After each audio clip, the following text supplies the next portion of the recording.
The NBA draft is one of the most exciting times of the year for basketball fans. It's the ultimate representation of hope. If your team makes the correct pick, it can set itself up for years of success. If you blow it, well, there's always next year. Today, I'm going through the last 77 years of NBA drafts to rank every 10th pick in draft history. Why the 10th pick? Well, in 1947, the Basketball Association of America, which later became the NBA, held its first ever draft. 10 players were selected in the first round, making that a relatively easy cutoff point.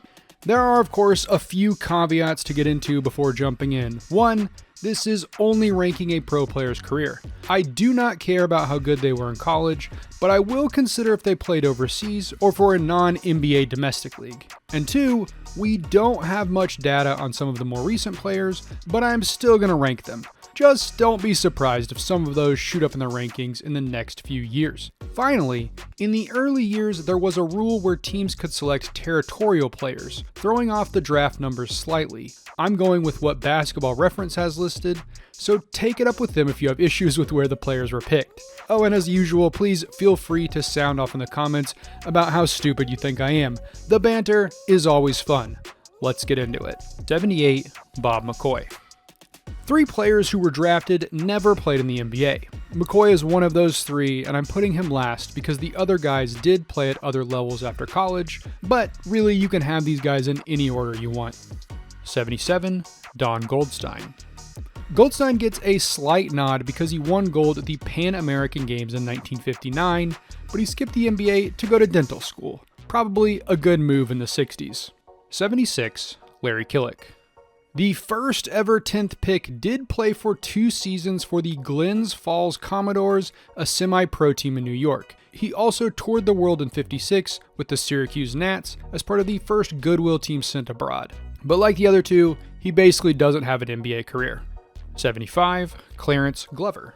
Glover played in 25 games with the Celtics in 71-72, averaging 2.6 points. He played a bit for the Hartford Chiefs before leaving the game behind. 74, Cody Williams. Williams could easily move up this list. He's averaging 3.8 points for the Jazz during his rookie season at the time of this writing, and might be in line for even more playing time if Utah starts to sell off his assets later this season.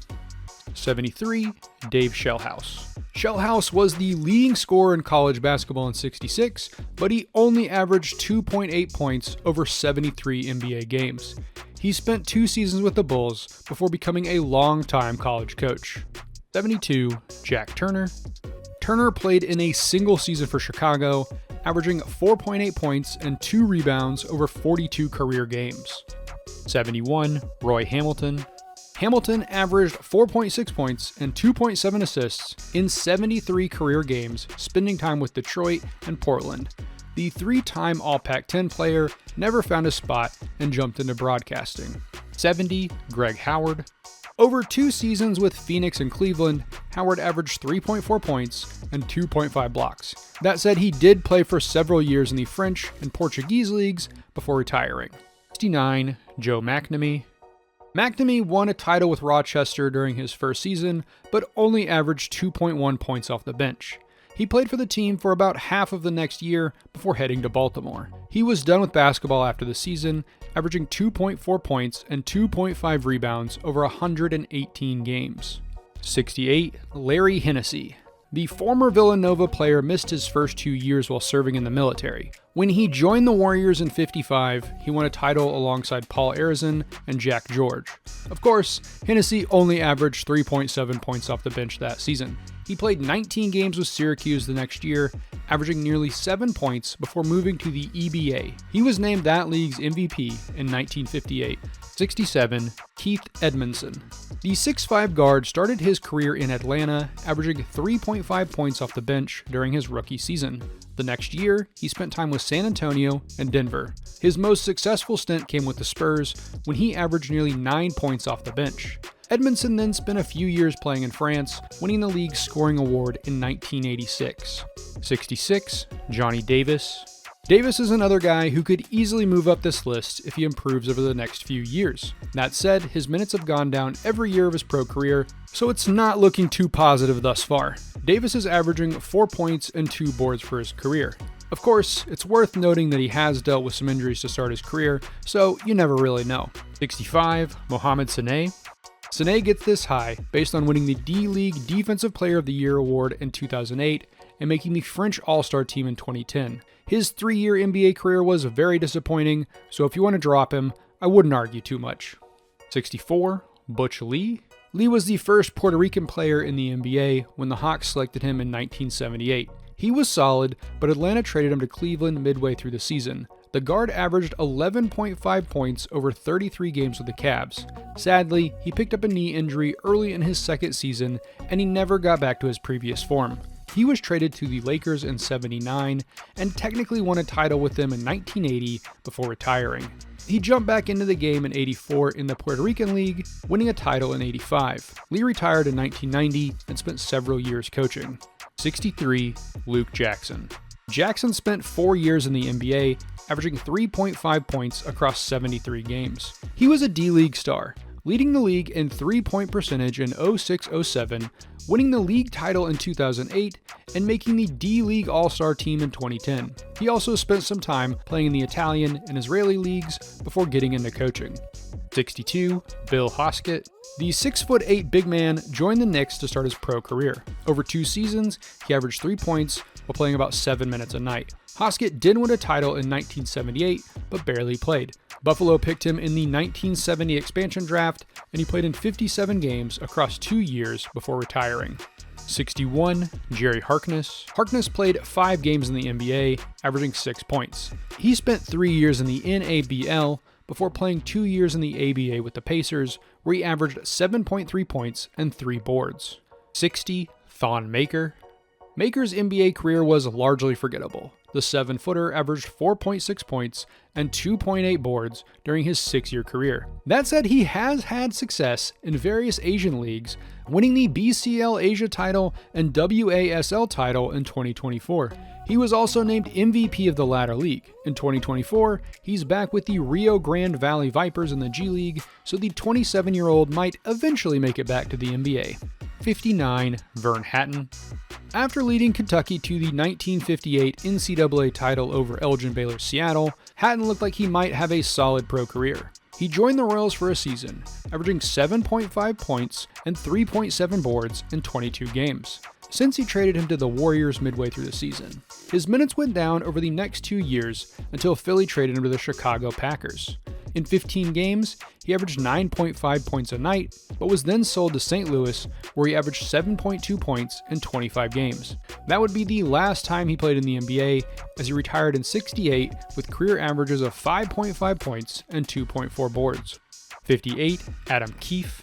Keefe is tough to place because he did play in more than 600 career games. However, his career averages of 5 points and 4.1 boards make it hard to rank him as high as you might think I would rank someone with 9 years of NBA experience. Keefe played in an era where teams needed as many big bodies as they could get, and you can't teach someone how to be 6'9". Trust me, I've tried. It's worth noting that he averaged 14 points and 10 boards in the Spanish League in 2002 after his NBA career was over. With that in mind, I might honestly be a little low on the big guy. 57, Leon Wood. Wood spent 6 years in the NBA, averaging 6.4 points and 3.2 assists. He never played with a franchise longer than 2 years and has an extensive career playing overseas and in the CBA, even making the All-CBA second team in 1990. He's since become a long-time NBA ref. 56, Dave Lattin. Lattin played 2 seasons in the NBA, averaging 4.5 points and 4 rebounds. However, I'm placing him this high because of his time in the ABA.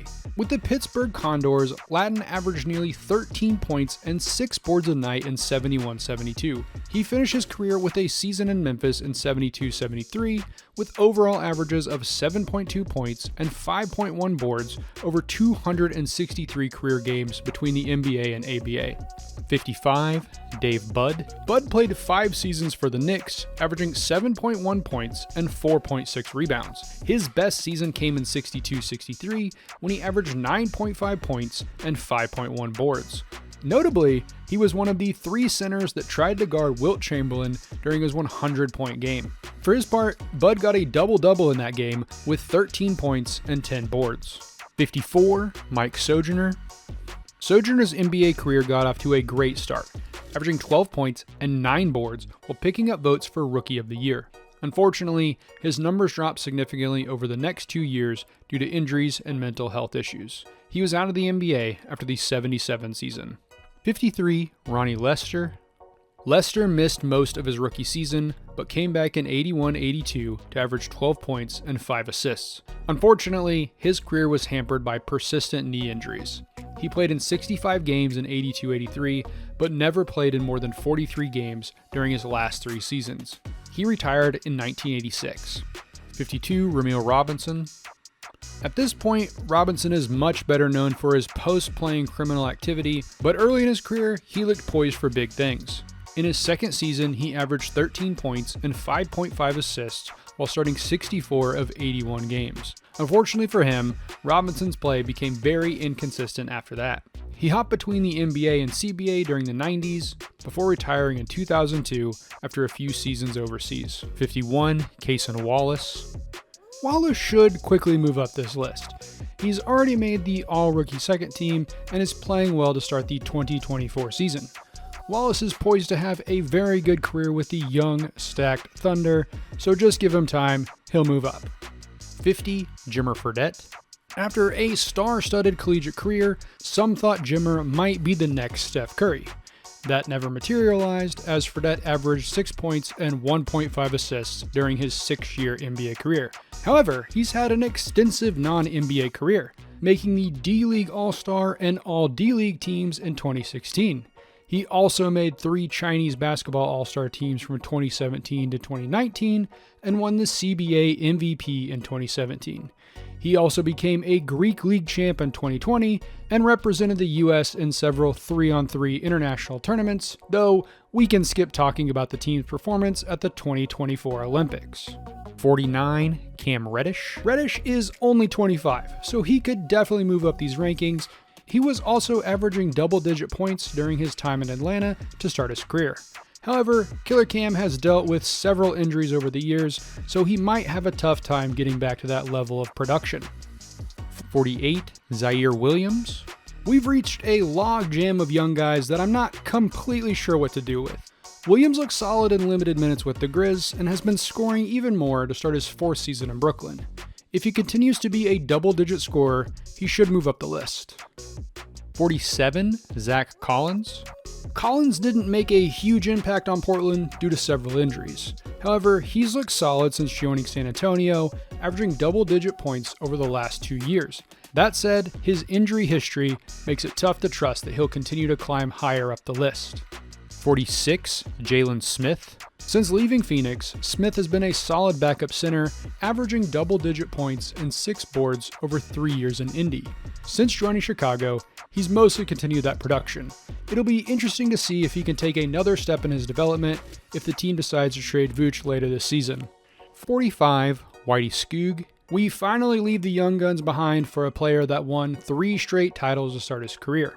Of course, George Mikan was the engine behind those Lakers teams in the early 50s.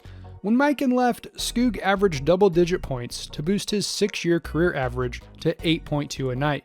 He retired after the 56-57 season and started coaching. 44, Ralph Beard. I'll be honest, I had a very hard time rating Beard. The guy only played 2 seasons in the NBA, but made 2 All-NBA teams and 1 All-Star team. He averaged 16 points, 4 boards, and 4 assists. Beard seemed poised to have a very good career. Then, he was charged with taking bribes as part of the 1951 NCAA point shaving scandal. After that, he was banned from the NBA and went into the pharmaceutical industry. He said he only took the money and never shaved any points. He also claims there was a conspiracy to punish Midwestern schools to protect the Catholic colleges, but we'll probably never know for sure. 43, Keon Dooling. Dooling did play for 13 seasons, so I have to give him credit for longevity. However, he never started more than 24 games in a season and averaged just 7 points and 2 assists for his career. Really, I might be overrating him just because he was able to hang on for such a long time despite being an average NBA player at his best. 42, Ron Lee. Lee started his NBA career hot, averaging 10 points and nearly 2 steals a night to make the All-Rookie team. The next year, he led the league in steals while boosting his scoring to 12 a night. He'd never improve on those numbers, instead becoming a popular bench player for the Jazz, Hawks, and Pistons, largely due to his effort on the defensive side of the ball. He was out of the NBA after the 82 season and spent 3 years playing in Italy before retiring. 41, Ed Pickney. After starring at Villanova, Easy Ed got a decent start to his NBA career, averaging 10.5 points and 7.3 rebounds during his second season. The Suns traded him to Sacramento ahead of year 3, and his minutes went down dramatically. He got back into the rotation more in 88-89 and dropped 11.5 points a night, largely from the bench. However, he was traded to Boston midway through the year, and his numbers again took a hit behind Kevin McHale. Pickney spent 5 more years in Boston, but never regained his early form. He spent a few more seasons bopping around the league before retiring in Miami with career averages of 7 points and 5 assists. 40, Jarvis Hayes. Hayes only managed 7 years in the NBA, but did make second-team All-Rookie in 2004. He was also a relatively solid scorer off the bench when healthy, averaging 8.3 points over his career. Hayes went on to win the Russian Cup in 2012 and the Romanian League in 2015, retiring at the end of that season and getting into coaching.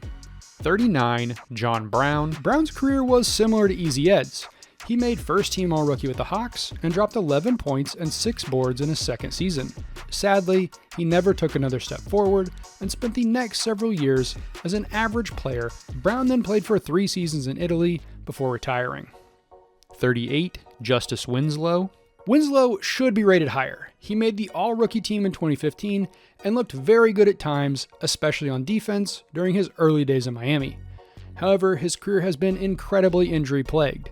As of 2024, he's with the Wisconsin Herd in the G League, so there's a decent chance the 28-year-old gets back into the NBA at some point, but he's probably not going to take that big step forward that some thought he might a few years ago. 37, Danny Fortson. Fortson was more known for technical fouls and dust-ups with refs than his actual basketball talent. That said, the undersized big averaged a double-double for Denver during the lockout-shortened 98-99 season. He then spent one forgettable year in Boston before joining Golden State and again averaging a double-double after coming back from an injury in 01-02. Unfortunately, he would continue to struggle with injuries, and Antoine Jamison started taking all of his minutes. He spent a year in Dallas and ended his career with 3 seasons as a fan-favorite bench player in Seattle. 36, Austin Rivers. Rivers carved out a respectable 11-year NBA career, but he did so across 7 different franchises. His best year came with the Clippers, when he averaged 15 points and 4 assists in 17-18. However, it's hard to rank him higher given he only had 2 seasons where he averaged double-digit points and was never much of a distributor. That said, Rivers' Macaroni Tony is still one of my all-time favorite nicknames. 35, Slick Leonard. It might seem weird to have a Hall of Famer this low, but Leonard made the Hall as a coach. He wasn't bad as a player though. Leonard missed his first 2 years to military service, and when he joined the NBA, the Lakers had picked him up in the dispersal draft. Leonard averaged double-digit points in his first 2 seasons, before his numbers fell off steadily when the team added Elgin Baylor. In '61, he joined the Chicago Packers and dropped 16 points a night. He played one last season as a player coach before transitioning into coaching full-time. 34, Bill Robinson. The thing everyone remembers about Robinson is that time Daryl Dawkins broke a backboard while dunking over him. That said, the 6'7" forward was a solid NBA player, averaging 10.5 points and 6.1 boards over his 7-year career. He was a frisky defender during his time in KC, but his playing time fell off when he was traded to the Cavs in 1980. Later that season, he joined the Mavs and had the best season of his career. However, he was then traded to Utah and his playing time dropped off once again. 35, Sadly, after the 82 season, Robinson killed himself at only 29 years old. 33, Bison Dele. Dele's career got off to a very slow start. Over his first 2 seasons, he only averaged about 8 points a night off the bench for the Magic and Nuggets. In 95, he joined the Clippers and had his best season yet, dropping 16 points and nearly 8 boards. He had a big contract dispute after the season and eventually signed with the Bulls with only 9 games left in the 97 season. He turned out to be a solid bench player for the NBA champs. Dele then joined the Pistons and averaged 16 points and 9 boards in 97-98. The next year, he dealt with some injuries, and Dele retired ahead of the 99-2000 season, despite being in the prime of his career and the Pistons' highest paid player. Unfortunately, a few years later, he, his girlfriend, and the boat's skipper went missing in the South Pacific on Dele's catamaran. None of them were ever seen again. Many suspected his brother Miles DeBoer, who intentionally overdosed on insulin and passed away before the case could be completely solved. 32, Spencer Hawes. Was Hawes a great NBA player?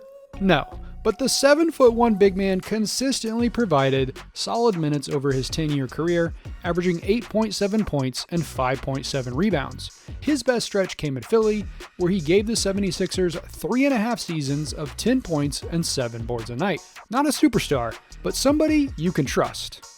31, Eric Dampier. If you had told me before starting this that Eric Dampier would be in the top 30, I probably would have laughed in your face. However, the big man gave the league 16 years of production, starting 771 games and averaging 7.4 points, 7.1 boards, and 1.4 blocks a night. So I'm here eating my crow and giving him his flowers. His best season came in 03-04 with Golden State, when he dropped 12 points, 12 boards, and 2 blocks a night. He was definitely a compiler toward the end of his career, but Damp ground out a more than respectable career that's worth celebrating. 30, Kurt Thomas. You can pretty much copy and paste what I said about Damp to KT's entry. The 6'9" big played for 18 years, starting 650 out of 1,110 games. That puts him in the top 100 in games played in NBA history. Over that period, he averaged 8 points and 6.6 rebounds a night. His best stretch came in the early aughts with the Knicks, when he was a consistent double-double threat. If nothing else, that man is beloved in the Big Apple. 29, Butch Beard. Beard is the first player on the list to make an All-Star team. He made the team in 71-72 after averaging 15.4 points and 6.7 assists for Cleveland. He'd move around several times after that season, eventually signing on with the Knicks in 75. He won a title in New York, serving as a steady hand off the bench. I might have ranked him slightly too low given that All-Star nod, but I'm valuing the longevity of the next few players slightly more than that one great season. 28, Elfrid Payton. I might be slightly overrating Payton, but I think he compares relatively well with the guy we'll get to in a second, but wasn't able to switch from being a starter in his first few seasons to a solid backup. He averaged 11 points and 6 assists a night during his first few years in Orlando, but could never take that next step and bombed out of the NBA at 27. Had he become a more reliable defender and a steady hand, he could have had the same success as the next guy, but it just never happened. 27, Lindsey Hunter. Hunter played well to start his career in Detroit, averaging double-digit points in 6 of his first 8 seasons. He then made a perfect transition into the second half of his career as a steady hand at the point off the bench for playoff contenders. That all culminated in 2 title wins for Hunter. The first came in 2002 with the Lakers, while the second came in 2004 when he signed back up with the Pistons. Hunter finished out his career with Chicago in the late aughts. The guard averaged 8.5 points and 2.7 assists while starting 438 of 937 games. 26, Johnny Dawkins. We're going on a little run of point guards here, but I'm giving Dawkins a slight nod over Hunter due to his status as a bucket getter from 86 to 1990. During that stretch, he averaged more than 15 points a night while contributing around 7 assists. Unfortunately, he missed most of the 90-91 season and never got back to those scoring numbers. Dawkins would leave the league after the 95 season and start coaching. 25, Albert King. King was a walking bucket for the first few years of his career. In 82, he averaged 17 points, 6 boards, 4 assists, and 1 steal a night. That would be the best season of his career, but King averaged nearly 14 points and 5 rebounds during his 6 years in New Jersey. However, a few poorly timed injuries hurt his chances of taking that next step to stardom. He spent a year in Philly and then San Antonio before heading overseas to win the Italian League title in '89.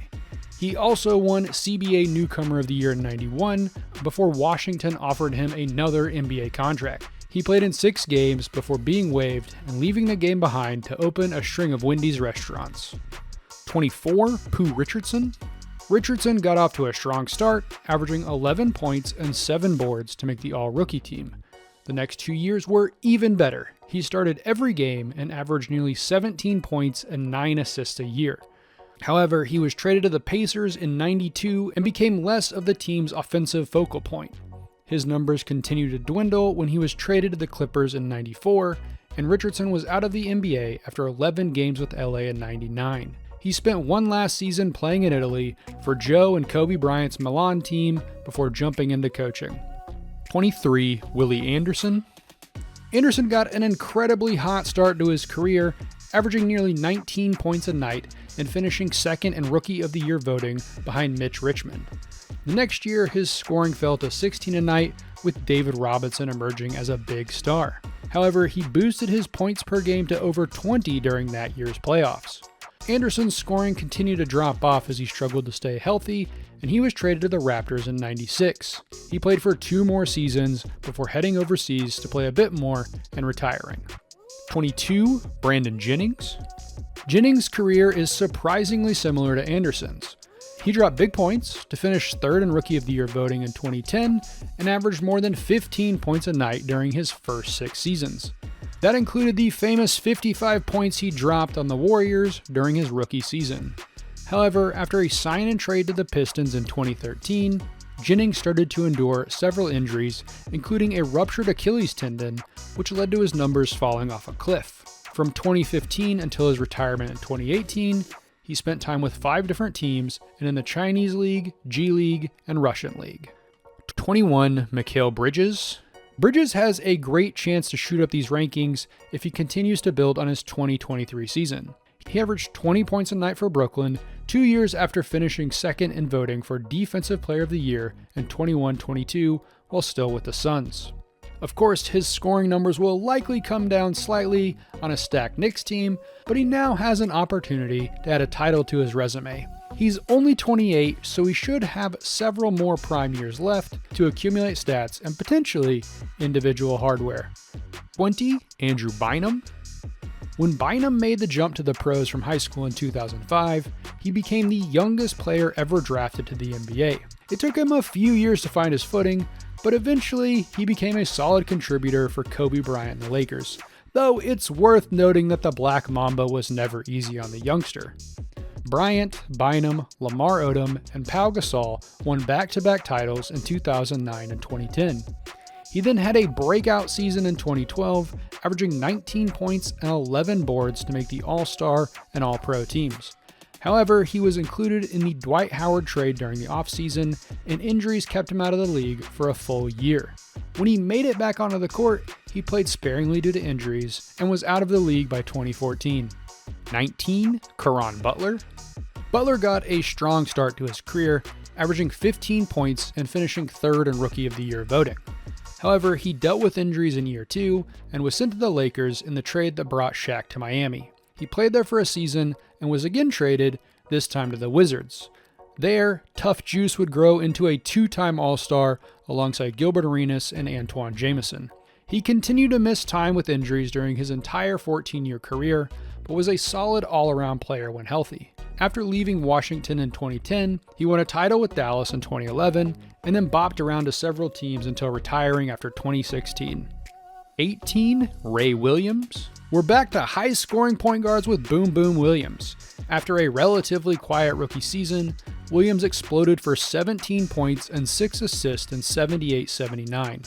For the next 3 years, he averaged 20 points and earned a smattering of votes for league MVP in 1982 after he was traded to the Nets. Williams then spent the next several years bopping around to different teams as his scoring steadily fell off until retiring after the 87 season. 17. Horace Grant. Grant's counting numbers were never eye-popping, but he was the muscle behind Michael Jordan's first 3 titles with the Chicago Bulls. A walking double-double during those years, Grant was named to 4 straight all-defensive second teams from 93 to 96.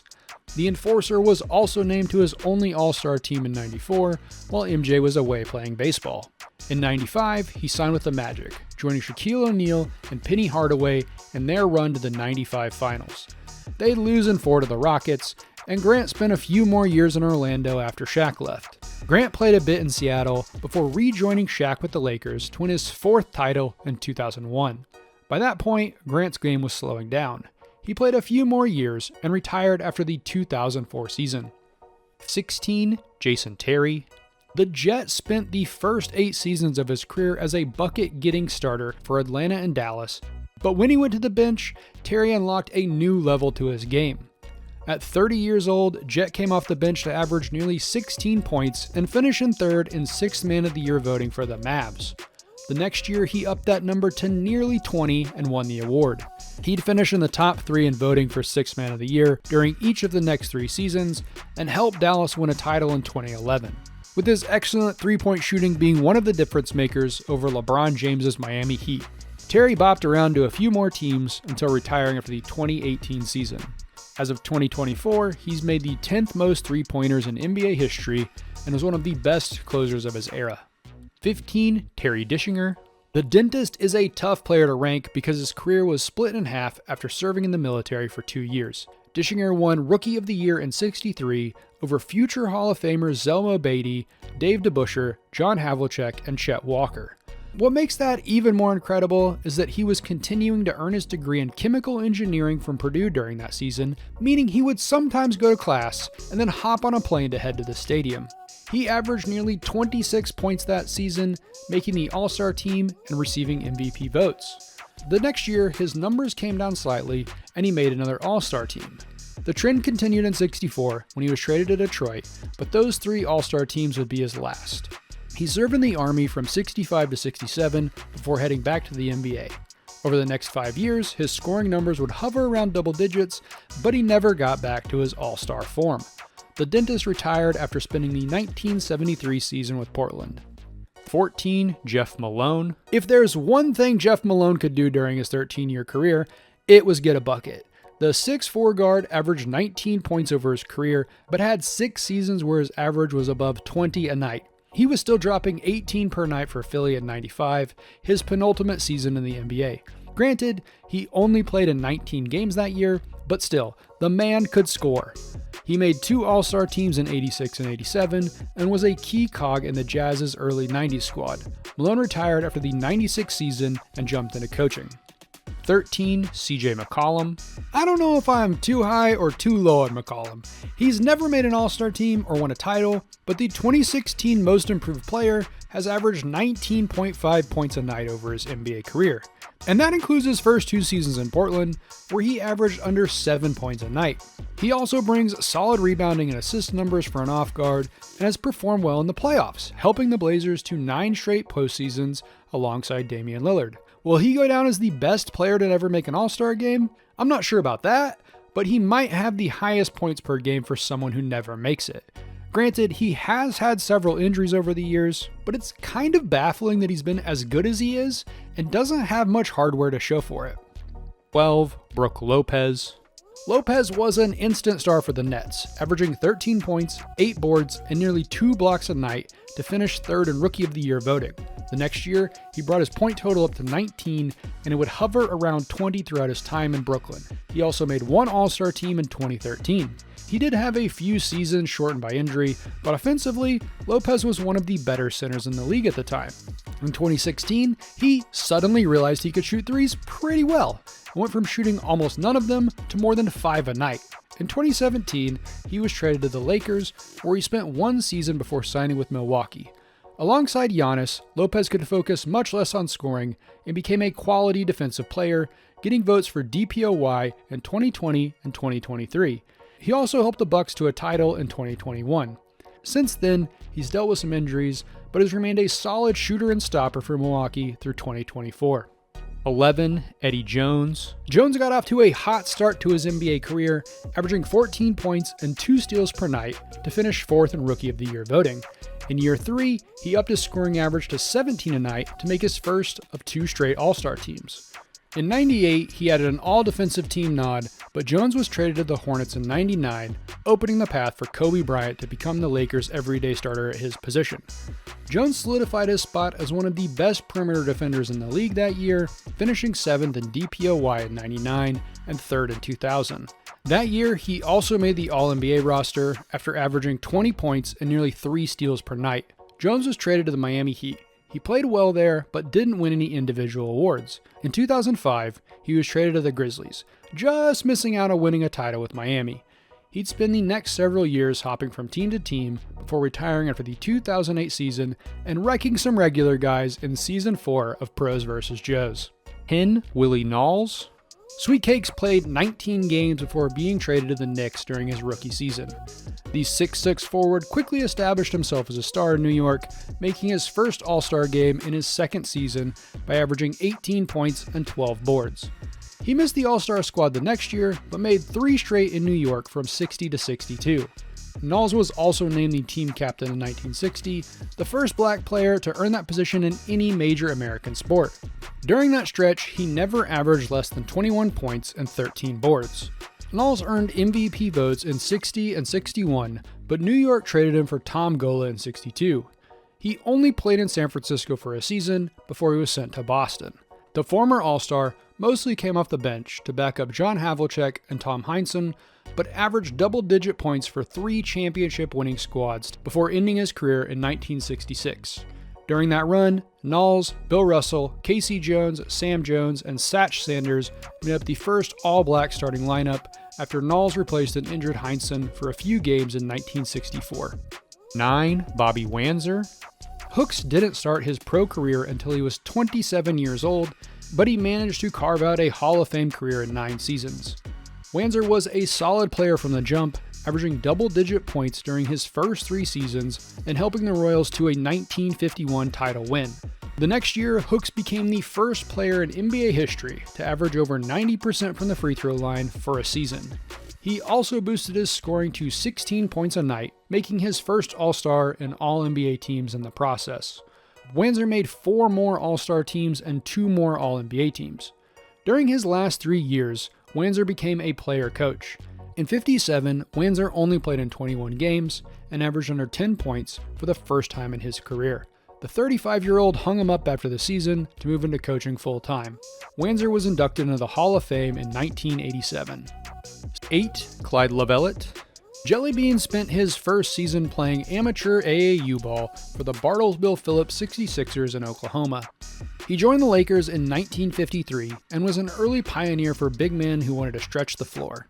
During his first season, the Lakers won a title, though the Whale only averaged 8 points and 6 boards a night behind George Mikan. The next season, Mikan was gone, and Lovellette boosted his averages to 19 and 11.5. He continued to build on his game in year 3, averaging 21.5 points and 14 boards to make his first All-Star and All-NBA teams. He repeated as an All-Star in 57, but didn't get the nod in 58, despite averaging 23 points and 12 boards and picking up MVP votes in his first season in Cincinnati. He was traded again, this time to St. Louis, and made 2 more All-Star teams while averaging more than 21 points during 3 seasons. Jelly Bean ended his career with 2 years in Boston, coming off the bench to help the Celtics win 2 straight titles. He retired after the 64 season. Lovellette is one of only 8 players in history to win an NCAA championship, NBA championship, and Olympic gold medal. He was the only player to win a title with the Celtics and Lakers until Rajon Rondo won one with LA in 2020. Lovellette was inducted into the Hall of Fame in 1988. 7. Joe Johnson. ISO Joe started slow in Boston and was traded midway through his rookie season to Phoenix. Johnson worked his way into the starting lineup by year 3, averaging 17 points a night as the 4th option behind Stephon Marbury, Amari Stoudemire, and Sean Marion. He spent 1 more season with the Suns before being traded to the Hawks for Boris Diaw. ISO Joe became the leading scorer for Atlanta, dropping 20 points a night in his first season. The next year, he raised that average to 25 and made his first of 7 All-Star teams. Alongside Josh Smith, Johnson turned Atlanta into a perennial playoff team during his 7 years with the team. In 2012, he was traded to the Brooklyn Nets, joining Deron Williams, Brook Lopez, and Gerald Wallace.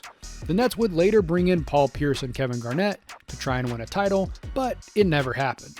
Johnson was waived by the Nets in 2016 and signed with the Heat, again losing in the playoffs. He then signed with the Jazz with the intention to come off the bench behind Gordon Hayward. However, he was quickly back in the starting lineup when Hayward picked up an injury. In 2018, he was traded to the Kings and waived a few days later. He then signed with the Rockets before leaving the NBA to join the Big Three League in 2019. However, ISO Joe wasn't quite finished. He signed a 10-day contract with the Celtics in 2021, playing a single game. Johnson will be eligible for the Hall of Fame in 2026, assuming he doesn't come out of retirement at 43. 6. Jack Twyman. Twyman spent his entire career with the Royals, moving with the team to Cincinnati in 1957. However, before leaving Rochester, Twyman wowed crowds by averaging 16 points to make his first All-Star team and pick up MVP votes in 57. He continued to improve as a scorer, peaking at 31 points a night in 59-60 and joining Wilt Chamberlain as the first players to average more than 30 points in a season. Granted, Wilt still was a rookie at the time. He was a perennial MVP vote getter and made 6 All-Star teams and 2 All-NBA squads. By 64, his numbers started to come down as he aged, and Twyman wrapped up his career at 31 in 1966. He was inducted into the Hall of Fame in 1983. 5. Gail Goodrich. Stumpy was a territorial pick by the Lakers in the 65 draft and played well off the bench as a rookie behind guards Jerry West and Walt Hazzard. Over the next few years, he continued to get more and more minutes, showing off his ability to fill a box sheet. In 68, the expansion Suns drafted him, and Goodrich exploded into a star, dropping 24 points a night with 5 boards and 6 assists to make his first All-Star team. He played well the next season before being traded back to the Lakers in 1970. Now a full-time starter alongside West, Goodrich became a dominant scorer for the Lakers, averaging around 23 points a night for the next 5 seasons. Over that stretch, he made 4 All-Star teams and was selected to the All-NBA First Team in 74. When the team won a title in 72, Goodrich was the leading scorer in the finals with nearly 26 points a night. By 75-76, the aging Goodrich's game started to slow, but he could still get a bucket. The next year, he signed with the Jazz, joining Pete Maravich in the backcourt. However, an injury to Goodrich kept the duo from ever hitting their full potential. Still, he never averaged less than 12 points a night with the Jazz, and Goodrich retired after the 1979 season. However, his impact on LA wasn't over. League rules at the time meant that the Lakers got a compensatory pick when he signed with the Jazz. One of those would turn into the first overall pick in 1979 after the Lakers won a coin toss against the Bulls. Of course, everybody remembers that was Lakers legend Magic Johnson, potentially making Goodrich one of the most important Lakers in the history of the franchise. 4. Paul Westphal. Westphal joined a Celtics team that was already contending for a title. With that in mind, it's not a big surprise that his career got off to a slow start. That said, Westphal did come off the bench for solid minutes to help Boston win the 1974 title. In 75, he was traded to Phoenix. The young guard exploded onto the Suns roster to average 20.5 points and get votes for MVP. The next season, he raised that average to 21, making his first All-Star and first-team All-NBA squads. Westy went on to make 4 more All-Star teams and 3 more All-NBA teams, with 2 of those being first-team All-NBA nods. He also won the first ever All-Star Weekend horse competition over Pistol Pete Maravich. During his 6 years with the Suns, he averaged north of 20 points every season. In 1980, he was traded to Seattle for Dennis Johnson and made one last All-Star team. Westy then signed up with New York for 2 seasons before finishing his career back in Phoenix, coming off the bench for around 60 games. Westphal was inducted into the Hall of Fame in 2019.